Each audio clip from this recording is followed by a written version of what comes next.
మొదటి రాజుల గ్రంథము 19వ అధ్యాయము 11 నుండి 12 వచనం చదువుదామండి. అందుకు ఆయన, నీవు పోయి పర్వతము మీద యెహోవా సముఖమందు నిలిచియుండుమని సెలవిచ్చెను. అంతటి యెహోవా ఆ వైపున సంచరింపగా బలమైన పెనుగాలి లేచెను.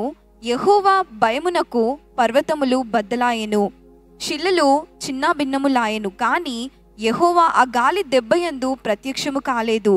గాలి పోయిన తరువాత భూకంపము కలిగెను, కాని ఆ భూకంపమునందు యెహోవా ప్రత్యక్షము కాలేదు. ఆ భూకంపమైన తరువాత మెరుపు పుట్టెను, కాని ఆ మెరుపునందు యెహోవా ప్రత్యక్షము కాలేదు. మెరుపు ఆగిపోగా మిక్కిలి నిమ్మలముగా మాట్లాడు ఒక స్వరము వినబడెను. మిక్కిలి నిమ్మలముగా మాట్లాడు ఒక స్వరము వినబడెను. చూసారండి, ఈ చిన్న చిన్న సమస్యలంతా పట్టించుకోడండి మన దేవుడు అని అంటూ ఉంటారు చాలా మంది. అందుకే నేను చెప్పుకోరు అది చిన్న సమస్య ఏంటి పెద్ద సమస్య ఏంటి, దేవుడు వింటాడు. దేవుడికి హృదయం ఉంది. నమ్ముతున్నారా? దేవుడు ఏదో అలాగా బొమ్మలాగా ఉండే దేవుడు కాదు. ఆయనకు హృదయం ఉంది, ఆయనకు ఆలోచనలు ఉన్నాయి, ఆయనకి భావోద్వేగాలు ఉన్నాయి. అందుకనే చెప్పాను, ఆయన మనం ఏడుస్తే ఏడుస్తాడు, మనం ఆనందిస్తే ఆయన ఆనందిస్తాడు. ఎందుకంటే ఆయనకు హృదయం ఉంది. మామూలు హృదయం కాదు, అతి మెత్తనైన హృదయం ఉంది. అంత సున్నితమైన హృదయం ఉందండి. Tender hearted God. This word always catches me. ఎందుకంటే వాక్యంలో ఉంటది టెండర్ హార్టెడ్ గాడ్ అంట. అంత గొప్ప దేవుడు, విశ్వాన్ని సృష్టించిన దేవుడికి మీ హృదయం మాత్రం మెత్తని, అతి మెత్తని హృదయం. ఇక్కడ చూడండి, దేవుడు అంటున్నాడు, నేను ఇదిగో ఈ భూకంపములు రావట్లేదు, ఈ తుఫాన్లు రావట్లేదు, కానీ మిక్కిలి నిమ్మలమైన స్వరము. అక్కడ దేవుడు అడుగుతున్నాడు, ఏలియా ఇచ్చట నీవేమి చేయుచున్నావని ఒకడు పలికిన మాట అతనికి వినబడెను. ఏలియా, నువ్వు ఇక్కడ ఏం చేస్తున్నావు? ఈరోజు మీరు దేని నుండి పారిపోతున్నారు నాకైతే తెలియదు, కానీ దేవుడు అదే అడగమంటున్నాడు. ఇక్కడ ఏం చేస్తున్నావు? ఇక్కడ ఏం చేస్తున్నావు? ఇక్కడ నీ పని ఏంటి? నేను ఎందుకు పుట్టించాను? నేను ఎందుకు ఇంతవరకు నడిపించాను? కానీ నువ్వు చేసే పని ఏంటి? గుహలో ఎందుకు దాచుకున్నావు? ఇక్కడ చూడండి, సీక్వెన్స్ చూసినట్లయితే ఆయన పరిగెత్తుతున్నప్పుడు, ఆయన పారిపోయినప్పుడు దేవుడు ఆయనని తిట్టలేదు. ఇందాక చెప్పాను కదా, ఆయనని ఖండించలేదు. ఫస్ట్ ఆయనకి ఆకలేస్తే విశ్రాంతి తీసుకో, నెమ్మదిగా మాట్లాడు, కైండ్గా ఉండు అని చెప్పి అంత చెప్పిన తర్వాత కొన్ని సంఘటనలు, కొన్ని వర్సెస్ అయిన తర్వాత ఇక్కడ చూసినట్లయితే అప్పుడు అడుగుతున్నాడు దేవుడు. మనము చాలాసార్లు అనుకుంటాము, ఇంకా దేవుడు నాతో ఎప్పుడు మాట్లాడాడు, నేను పారిపోయాను కాబట్టి, నేను దేవుని చిత్తాన్ని చెయ్యట్లేదు కాబట్టి దేవుడు నాతో ఇంకెప్పుడు కనెక్ట్ లో ఉండడు. No no no no no.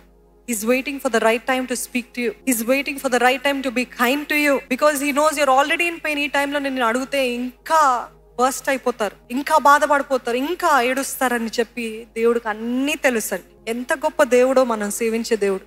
ఇక్కడ ఏలియాని అడుగుతున్నాడు, ఇక్కడ ఏం చేస్తున్నావు ఏలియా? నీ పని ఏంటి? నేను ఎందుకు పుట్టించాను? నా ఉద్దేశం ఏంటి? ఈరోజు మీరు ఉండవలసిన చోట్లో లేరా? దేవుడు ఉద్దేశించిన స్థలంలో లేరా? ఈ వివాహము దేవుని చిత్తమే అని మీరు అడుగు పెట్టారు, కానీ బాధలు శ్రమలు వస్తున్నాయి. అయితే ఇది దేవుని చిత్తం కాదని పారిపోతున్నారు తల్లి దగ్గరికి, లేకపోతే ఇంకెక్కడికో, లేకపోతే ఇంకో నా ఎక్స్ లవర్ దగ్గరికి అని పారిపోతున్నారేమో. దేవుడు అదే అడుగుతాడు, ఇక్కడ ఏం చేస్తున్నావు? What are you doing here? I'm asking you, why are you so focused on your problem? Because I also use to focus so much on my problems. ఏంటి దేవా, ఏంటిది, ఏంటి పరిస్థితి, ఇది నీ చిత్తమేనా, ఇది నీకు ఇష్టమేనా? అయితే దేవుడు అంటున్నాడు, ఎందుకు అంత దృష్టిని బాధల పైన పెడతావు? ఎందుకు అంత దృష్టిని సమస్యల పైన పెడతావు? నువ్వు గాయపరచబడి కొన్ని సంవత్సరాలైనా ఇంకా దాని నుండి బయటికి రావే. నువ్వు గాయపరచబడి నిన్ను బాధ పెట్టారు, కరెక్టే, నెలలైపోయినాయి, సంవత్సరాలు అయినాయి, ఇంకెంతకాలం ఆ గుహలో ఉంటావు? ఇది నీ ఇల్లు కాదు, ఇది నీ స్థలము కాదు, ఇది నీ స్థానము కాదు, నీది వేరేది. నేను పిలుచుకున్నది వేరే దాని కోసం, ఇది కాదు. దాక్కుంటావే, భయపడతావే, ఇంకా చేదు కలిగి ఉంటావే, ఇంకా అన్ఫర్గివ్నెస్ ఉంటదేంటి, క్షమించలేని హృదయంతో ఉంటావేంటి? ఎంతకాలం ఇంకా ఈ మెంటల్ డిప్రెషన్ లో దాక్కుని ఉంటావు? ఈ గుహలో ఇంకెంతకాలం ఉంటావు? ఆ చీకటే నాకు ఆనందము, ఈ చీకటిలోనే నాకు క్షేమము అని ఎందుకుంటావు? బయటికి రా. ఈరోజు దేవుడు మనకు అంటున్నాడు, come out. When does it end? ఇంకెంతకాలం ఈ సైకిల్ అలాగనే, ఇంతే నా జీవితం అని గుహలోనే దాచుకొని ఉంటారా?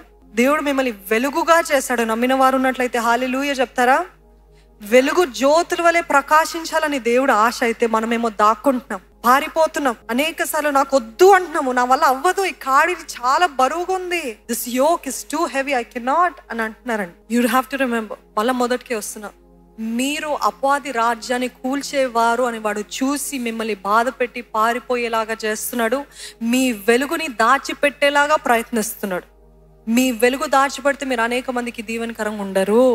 మీ వెలుగు దాచిపెడితే మీరు బంధకాలు తెంపివేయలేరు. మీ వెలుగు దాచిపెడితే మీరు ప్రవచించలేరు.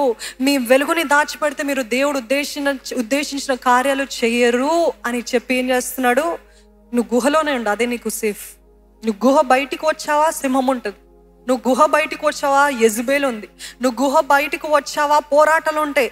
నువ్వు గుహ బయటికి వచ్చావా, నీకు ఎక్కడ లేని దెబ్బలు తగులుతాయి అని ఇట్లాంటి భయాలు మనకి పెట్టి గుహలో దాచుకోమంటున్నాడు, గుహల్లో దాగి ఉండమంటున్నాడు.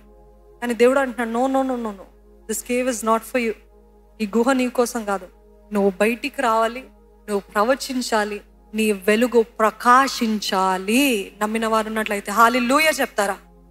Come out of your hiding, come out of your hiding, come out of that cave, come out of the depression, come out of the wound, come out of everything that is holding you back. మిమ్మల్ని కట్టి పెట్టేసిన వాటి నుండి వదిలించుకొని మరి బయటికి రండి. దేవుడు అంటున్నాడు, నీకు ఉపశమనం ఇచ్చే దేవుడిని కాదు, కానీ నీకు విడుదలనిచ్చే దేవుడు. హల్లెలూయా.